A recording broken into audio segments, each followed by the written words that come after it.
આપણો પહેલો પ્રશ્ન, નોનસ્ટિક વાસણમાં કયા રસાયણનું પડ ચડાવેલ હોય છે? તો ટેફલોન. પિરિયોડિક ટેબલ શું છે? તો તત્વોની માહિતી આપતો ચાર્ટ. ભારતના પ્રથમ મહિલા અવકાશયાત્રી કોણ છે? તો ડોક્ટર કલ્પના ચાવડા. રોકેટ ન્યૂટનની ગતિના કયા નિયમના સિદ્ધાંત પર કામ કરે છે? તો તૃતીય એટલે કે ત્રીજા. પેન્સિલની શોધ કોણે કરી હતી? તો એલેક્ઝાન્ડર ફ્લેમિંગે. વિજ્ઞાન દિવસ તરીકે કયો દિવસ ઉજવવામાં આવે છે? તો 28 ફેબ્રુઆરી. શીતળાની રસીની શોધ કોણે કરી હતી? તો એડવર્ડ જેનરે. તટસ્થ પરમાણુના કયા બે કણોની સંખ્યા સરખી હોય છે? તો ઇલેક્ટ્રોન અને પ્રોટોન. રક્તવાહિનીઓ કેટલા પ્રકારની હોય છે? તો 2 પ્રકારની. કેન્સરના ઉપચાર માટે કયું તત્વ વપરાય છે? તો વેલેન્ટિના. પુખ્ત મનુષ્યને હૃદય પ્રતિ મિનિટે કેટલી વાર ધબકે છે? તો 72 વખત. મનોવિશ્લેષણ નામની ઉપચાર પદ્ધતિના શોધક કોણ હતા? તો ફ્રોઇડ. ચંદ્ર પર સૌપ્રથમ પગ મૂકનાર અવકાશવીર કોણ હતો? તો નીલ આર્મસ્ટ્રોંગ. માનવ શરીરમાં લોહીનું પ્રમાણ કેટલું હોય છે? તો 7 થી લઈને 14% સુધી. ટીબી રોગના બેક્ટેરિયાના શોધક કોણ હતા? તો રોબર્ટ કોચ. વિશ્વની સૌપ્રથમ મહિલા અવકાશયાત્રી કોણ છે? તો વેલેન્ટિના. સૂર્યના કુમળા તડકામાંથી કયું વિટામિન મળે છે? તો વિટામિન ડી. રાત્રે અવકાશમાંથી ખડતા તારાઓને શું કહેવાય છે? તો ઉલ્કા. ગર્ભસ્થ શિશુના હૃદયના ધબકારા દર મિનિટે કેટલા હોય છે? તો 140. ડોક્ટર બર્નાર્ડ દ્વારા સૌપ્રથમ હૃદયનું સફળ પ્રત્યારોપણ કયા દેશમાં કરવામાં આવ્યું હતું? તો દક્ષિણ આફ્રિકા. પોલિયો વિરોધી રસીના શોધક કોણ હતા? તો જેનાઈ ઈરસોલ્ડ. પીડિયાટ્રિશિયન નીચેનામાંથી કોના રોગના નિષ્ણાત હોય છે? તો બાળકોના. રસીકરણની શોધ કોણે કરી હતી? તો એડવર્ડ જેનરે. પૃથ્વીના ઉપગ્રહનું નામ શું છે? તો ચંદ્ર. અવાજનું માપ નીચેનામાંથી કયા એકમ દ્વારા દર્શાવવામાં આવે છે? તો ડેસિબલ.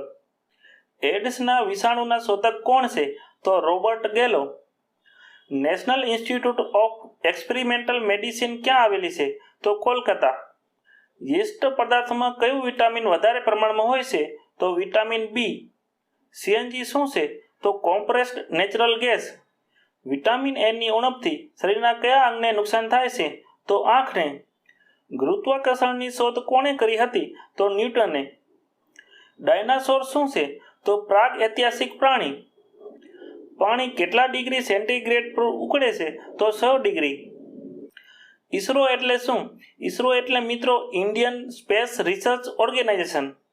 શુદ્ધ સોનું કેટલા કેરેટનું હોય છે? તો 24 કેરેટનું. ભારતના વૈજ્ઞાનિક ક્ષેત્રે અપ્સરાનો સંબંધ કોની સાથે છે? તો અણુ રિએક્ટર સાથે. કિમોથેરાપી કયા રોગની સારવારમાં કરાય છે? તો કેન્સર. ટેલિફોનની શોધ કોણે કરી હતી? તો ગ્રેહામ બેલે. સુપરસોનિક એટલે શું? એટલે કે અવાજથી વધારે ઝડપ. અવાજની તીવ્રતા માપવા માટે કયો એકમ વપરાય છે? તો ડેસિબલ.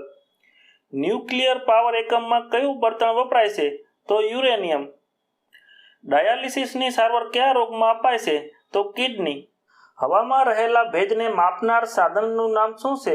તો હાઇગ્રોમીટર. ભારતીય અણુશક્તિ સંશોધનનું મુખ્ય કેન્દ્ર ક્યાં છે? ટ્રોમ્બે, જે મુંબઈ મહારાષ્ટ્રમાં આવેલ છે. ચંદ્ર, ગ્રહો વગેરે દૂરના પદાર્થો જોવા વપરાતા ઉપકરણનું નામ શું છે? તો ટેલિસ્કોપ. પાણી કયા 2 તત્વોનું બનેલું છે? તો હાઇડ્રોજન અને ઓક્સિજન. લોહીમાં શર્કરાનું નિયમન કોણ કરે છે? તો ઇન્સ્યુલિન. પ્લેગનો રોગ શેનાથી ફેલાય છે?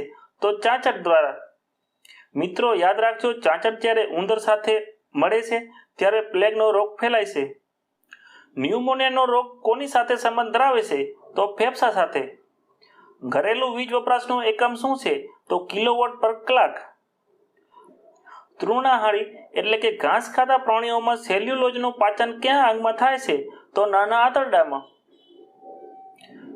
મિત્રો આ વિડીયોમાં આપણે 50 જેવા પ્રશ્ન જોયા છે અને જો તમને વિડીયો પસંદ આવ્યો તો લાઈક કરો અને કમેન્ટ અવશ્ય કરો કે આગલા વિડીયોમાં હું 100 પ્રશ્ન લાવું કે 50 પ્રશ્ન.